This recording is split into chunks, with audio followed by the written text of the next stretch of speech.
So I think we're gathering questions from you all. I'm going to put one to the panelists while we wait to get those. But I sort of have a question about this whole endeavor of open data. There was a very smart political philosopher in the 20th century, John Dewey, who wrote a book, The Problem of the Public. And he sort of summed up the problem of the public as finding the means for discussion, deliberation, and persuasion.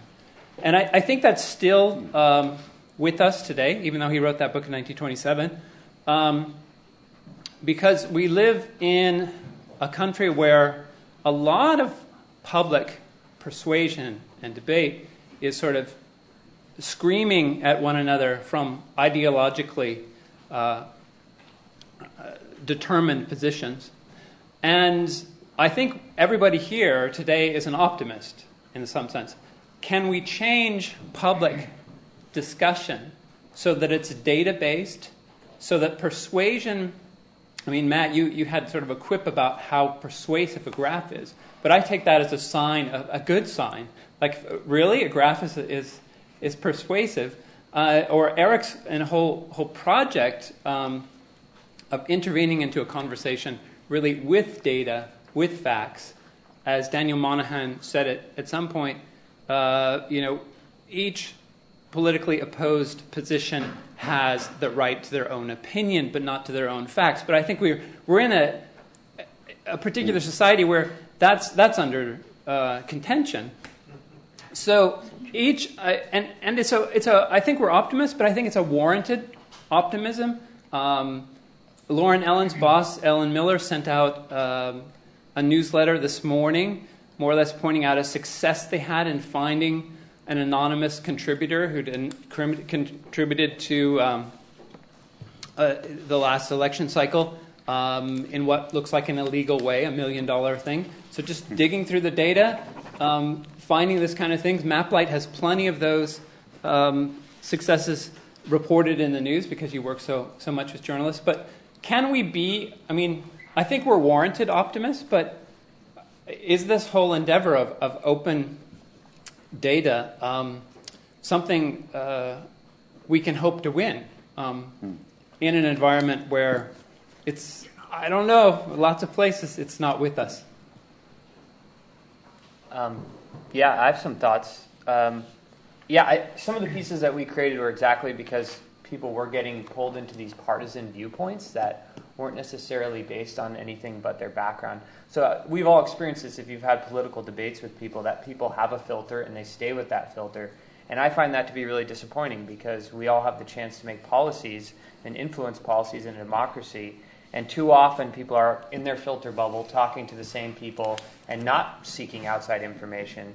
I grew up in Orange County. It was a little conservative, but somewhat balanced. Then I went to UC Santa Cruz, which was like super liberal, and then went to business school back in Irvine. And so I feel like I've always kind of seen these different entrenched positions, not all of which were based on facts. And so I think data and information does give us a possibility to move more towards objective information in making these decisions and more informed decisions.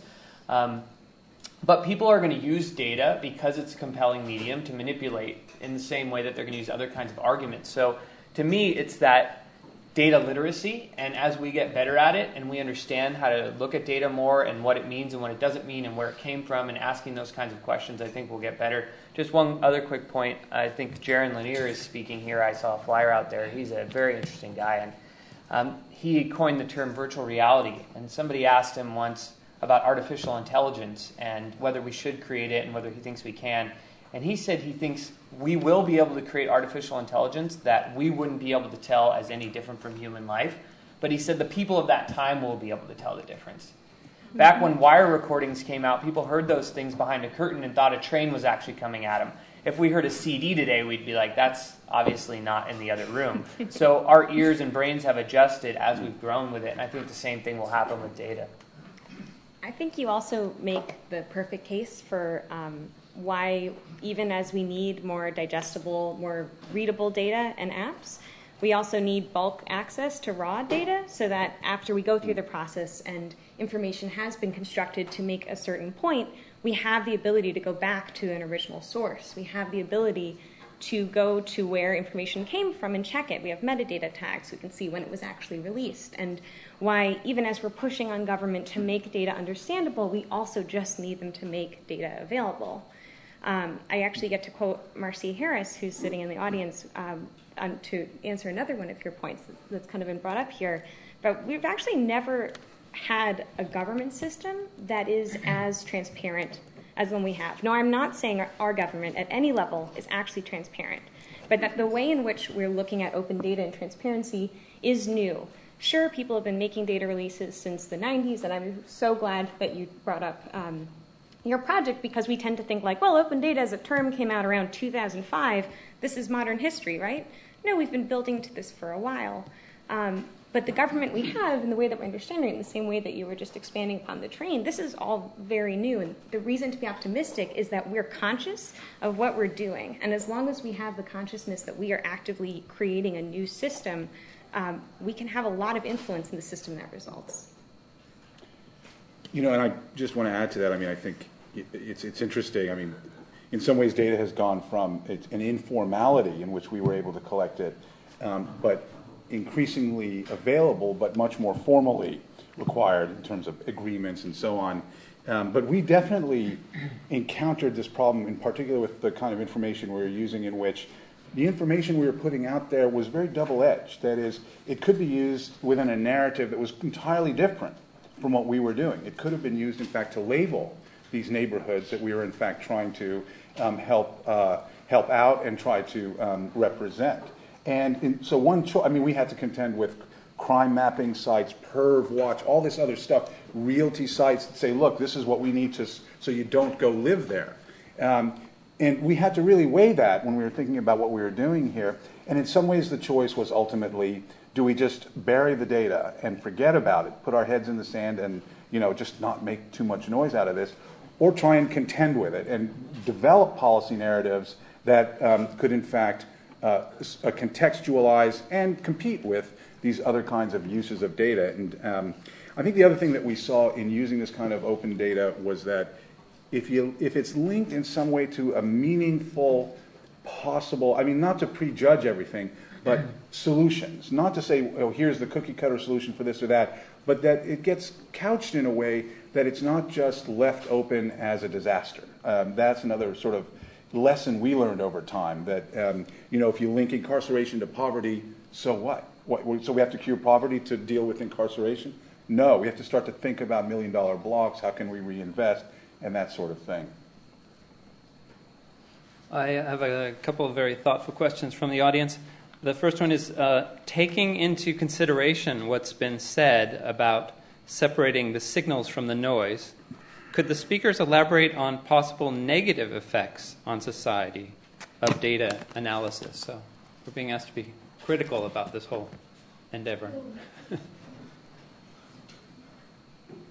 Well, isn't what's it, 5 out of 10 dentists agree that dentists are really good at agreeing? I mean, there's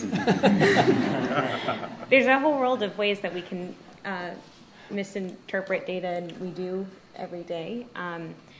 I guess I'd like to bring up and then not aggressively dismiss, but dismiss a challenge that often gets raised when we're talking about the floodgate approach to open data, which is some of it is not useful or will be surrounded by a lot of noise. This is what we're talking about right now, right? We're struggling with signals and noise. As Jay noted in his presentation, it's not always going to be such a problem because there's some of us who will self-elect as the nerds who are going to pursue certain types of information, and then there's other people who will never have to interact with metadata. And I find it really hard to entertain a doomsday scenario because I just think that we're privileged to live in a world where that's not going to necessarily happen because we open all this data. And more often than not, the data that we're talking about opening has the word public hidden in it. So we're actually talking about structuring information that already has been determined as public, therefore does not have some of the privacy and security concerns. that people might have associated with certain dump releases of social security numbers or public addresses. Obviously, there's data that needs to be cleaned or new kinds of information that we haven't addressed those issues with, new kinds of information that we need to wrestle with, should it be public or not. But again, it's hard to cast a doomsday cloud over that instead of just saying that's an administrative and thoughtful procedure that we'll get with when we come to it. That's me. I don't know if you're all pessimists sitting next to me, though. Well, I mean, I still do feel there's a little danger in it all. Not that that discourages me from doing it. In some ways, working, a lot of our early work over the last decade was with state legislators. And what you were doing was competing with soundbite information. So to whatever extent we wanted to go to do serious long-term research, et cetera, the issue's gone. I mean, the votes have been cast and that public policy has been made. And in some ways, what we have to contend with is the speed of information, the speed of decision making, and balance out a rational, reasonable way to overcome those dangers and those competitions of sort of ill-advised decision making based on information that's half-baked. So as much danger as there is in there, I think that actually only bodes for more of it, for more competition, more openness, and more information. I was just going to say, I think every group, every panel I speak on, there's always a question like, isn't there a downside to this? And I think that's an important question to always look at. And I think there's a number of them with data that we've kind of already covered. In the pieces that were shown with the GIS block groups, the reason that we can only go down to a block group isn't a technological one, it's a safety concern. They don't allow people to drill down further than that because they don't want people to be able to target individuals with that data. So that's a concern that's been around for a really long time, as long as GIS systems have been available. And then there's also things like making the wrong conclusions, like you were talking about with data. So if you look at education and you look at how the world performs in education, you can look at countries like South Korea and Finland that both, and this is something I'm really into right now, is looking into education. Both of them perform very high. And so you might say, okay, let's just go be like South Korea and let's copy their model. But if you look at South Korea and Finland, they do it in a really different way. And I think if you look into them carefully, you'd probably decide that Finland is probably a much better model for the United States to emulate, where it's really pushed by high teacher quality and by a shared value in the society, whereas in South Korea, it's much more driven by kids going to school from 8 in the morning until midnight, where they actually have to make laws in the country to close down the private tutoring centers at 11 at night. They have police raiding these centers because it's gotten so competitive. So you have to understand the deeper story. You can't just look at one metric and say, okay, here's the answer. And I think Eric's right that it means we have to just keep having more of it and more literacy around it and understanding it better. The second question from the audience is, what are the biggest contributors to success at your respective organizations in their mission to democratize information? How do you make alliance with activists, media, and government? I guess Eric was beginning to talk about this at the end, your new project, and Jay, you were talking about just working with journalists on day-to-day, but I think each of you, I don't know, implicitly mentioned this, but it'd be nice to have that more explicit. Sure. So at MapLight, one of the things that's a huge contributor to our success is just the demand for the information that we're making available. As people are looking at policy decisions, they want to know what is influencing them. And, so often the story really kind of resolves to the root of, well, let's follow the money. What are the interests at stake? And so, we're living in a time as more and more of this data is being, made quote unquote available, there are actually fewer and fewer resources in the traditional media sphere to interpret that data into digestible formats. So, newsrooms are shrinking, closing down entirely. They just don't have the capacity that they once had to make deep dives into large data sets. And so, that is really kind of our reason for being, is to to serve that function, to make the deep dives and work, hand in hand with journalists to tell the stories that otherwise they wouldn't be able to tell. So that's, a major factor at MapLed. And we also, as of late, have really become much more acutely aware of how that same need exists in other, social good nonprofits. They're all working for these, very laudable causes. They also are probably working on a shoestring budget and don't have a huge staff. But it's absolutely the case that having facts that they can use to build their sort of case for why something needs to change, why something needs to be reformed, is going to greatly strengthen that case. And so we love working with those types of groups too. So it's really, what sets us up for success is that there is a huge demand for doing the work, frankly, of working with the data.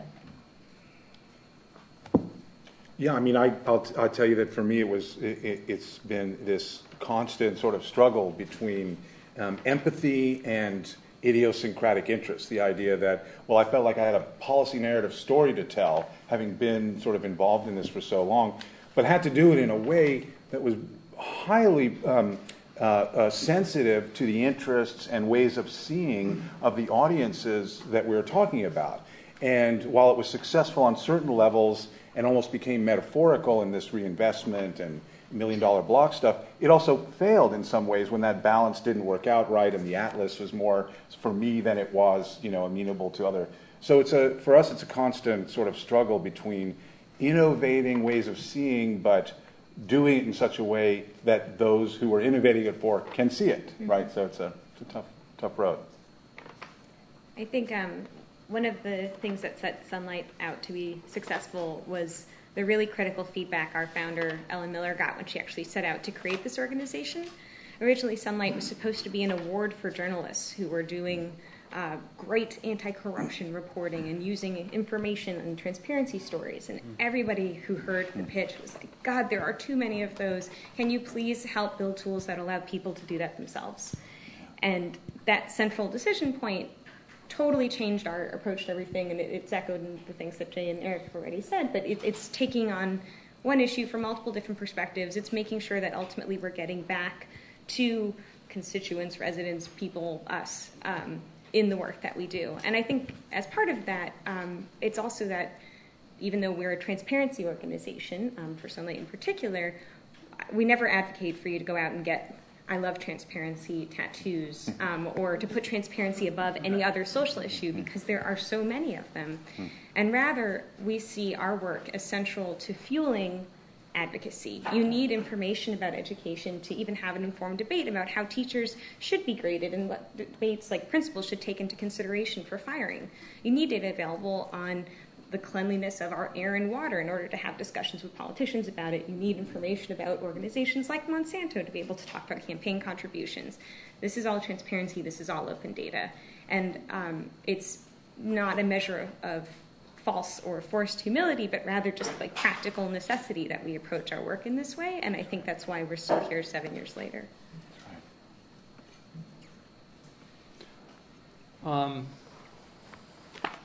I'm going to take the opportunity to pose another question. I appreciated the second panel this morning. Zach Bookman kind of boiled down 3 things that open data can do for government. He said saving staff time, facilitating better decision making, and increasing trust and community engagement. We heard multiple times from multiple speakers about sort of enabling better decision making. I think the original 18th century Enlightenment idea of transparency really is closely tied to that. But I wonder if we could also think about other forms of action that this data makes possible, this transparency makes possible. And I think, for example, Beth Novick, who was in the Executive Office of the President from the beginning of Obama's first term, was very articulate about this in her book, Wiki Government, where she really talks about not just transparency, but collaboration. How do we tap people for the expertise that they have? We don't want just some random person's random opinion about what should Japan do with all the radiation flowing through its reactors right now and polluting the Pacific Ocean. We need to find ways to garner a kind of collective intelligence, articulate people together, and do something about this. It's not just about it really is about how do we collaborate, how do we work together. And I think actually President Obama was very articulate about this also at the beginning of 2008. But if you see the Obama's, I would say, if you see the Obama's administration's trajectory, they started with this ideal of trying to collaborate, and I think Gavin Newsom was making fun of some of this change.org. Oh, no, we're not going to do that. But we've gone from collaboration to, well, let's just make it visible. Let's make it transparent, which is, in some ways, it leaves out of the question this question of what can we do with this stuff. As, a clear window is not the same thing as an open door. If you can see in and see what's going on and stuff like that, that doesn't necessarily mean you can go in and do something about it. So how does data relate to action? Like what are we trying to engender when we do this open data project? Well, from our perspective, I think we're very aware of the fact that making the data available, analyzing the data in a way that can be easily understood, it's necessary. It's a necessary step in action, but it's certainly not sufficient to achieve an end in and of itself. And from our perspective, I think what we ideally want to see, I can talk about a specific example. A couple of years ago, we put out data about a particular piece of legislation that was being heard in the state legislature about payday lending. And basically, it was going to raise the cap on what an individual could borrow from a payday lender. And for those who watch this kind of thing, was very problematic because payday loans tend to trap people in cycles of debt by offering them loans with really high interest rates. So if we're not letting people borrow more money, becoming trapped in debt is much more likely. So we looked into it and we noticed that actually the sponsor of the bill had received more money than anybody else in his chamber from the payday loan industry. And it turns out his brother, who's also in the state legislature, also at the top of the list in terms of money contributed from the payday loan industry. So this is something we just put out there, and the media just went wild with it. We saw editorials in tons of major California papers basically saying this is corruption in action. This is a horrible bill being proposed by somebody who's clearly just acting in the interest of their campaign contributors. We should vote it down. And again, we see this message being driven home by these papers, and indeed, the bill died. And so, I think that, in my mind, is sort of the ideal that we could look for, is making data available, seeing it actually brought to hold legislators accountable, decision makers accountable, and seeing them respond. Yeah, I guess for me, again, it goes back to living in a democracy and having the power to make decisions, and those decisions only being as good as our depth of understanding. And so recently I posted something on Facebook about what are the criteria that we should use military force to prevent war crimes or prevent, related to this chemical weapons strike. And everyone who responded gave exactly the answer I think they would have given on any question based on. There was a lot of my friends, so there was conservative friends who were just like, Obama's a jerk, and then there was sort of more liberal people that were like, we shouldn't bomb anyone. And I was like, I'm actually looking more for a calculus here of how we make these decisions. And I was really saddened by the fact that nobody was willing to engage in some kind of interesting debate because, these are very hard decisions to make. Like, we elect a leader, and then you see when a lot of these leaders actually get into office, they become more like the other leaders who've been in office, because these decisions are not easy. And it's easy for us to have these really uninformed, strong opinions. But so I was actually curious, because this becomes an even larger problem when you talk about things like crowdsourcing, which is what I think Gavin Newsom was talking a lot about. Like, let's get the collective wisdom together. Well, like you said, he gave the example, and it was legalized marijuana. And not to put that down as an issue, maybe that's really important to a lot of people, but are we getting the best when everyone's sort of just contributing their piece? And in the design world, we've seen with crowdsourcing, that's definitely not the case. When you go out and try and crowdsource designs, you get an overflow of mostly really bad designs that you have to dig through, and there's really nothing of value there. So I think we have to use things like data, and this analogy you gave was really great, of you guys kind of being this intermediary, the mountain climber, the fisher. We have to be people that can take, there's more information out there, let's translate it so that people can understand it, let's elevate that discourse, because if we're going to be crowdsourcing solutions from people, we have to make that crowd a lot more intelligent than it is. And we have to pull people out of their entrenched positions and get them to really think critically about these things. I would also build off that to say that we also need to let more people know that they have meaningful contributions to make when we talk about what data is, and like what data is actually prioritized for a community. So there's a lot of things that we can discuss in terms of accountability, and I think that Jay's example was really strong. But to extend Matthew's point, there's a demand right now to not just release information, but to make sure that we're releasing it in the correct order at the beginning, because we know that everybody's backed up, there's bureaucratic things we have to go through. And again, we're putting, for some reason, this burden on proving that it's worthwhile to release data. It's still in the rhetoric. It's even in the rhetoric that we're using here today. We're not even taking that opening data can be a verb and that it's a good in and of itself, which I would just like to offer. It is, and it's okay. Open data actually doesn't owe any of us anything, right? It's a tool, and a lot of what we're talking about is how to use this tool. So let me go back to the original point I was making. We can actually help people understand this tool, not just in terms of data literacy, like sit down with me, we're going to learn about maps, or we're going to learn why I said image PDFs are terrible, but learn how data can help a specific organization. And to this end, I just want to bring up a fantastic, and I wish it was overused outside of the world of people who work on municipal transparency example from Philadelphia.